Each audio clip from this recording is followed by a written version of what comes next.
Dharampur police મથક હદ વિસ્તારમાં અર્ટિગા કારમાંથી ઝડપાયેલા દારૂના વોન્ટેડ આરોપીઓ ધરમપુર પોલીસ મથકે હાજર થયા. કોર્ટમાં રજૂ કરતા કોર્ટે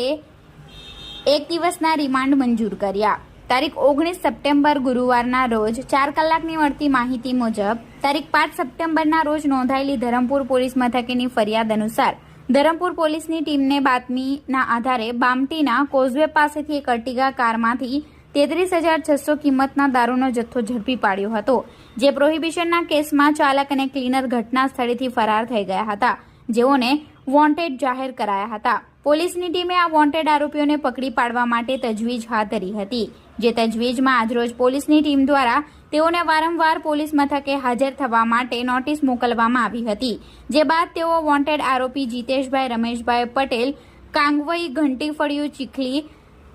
નવસારી તેમજ હાર્દિક કુમાર નિલેશભાઈ પટેલ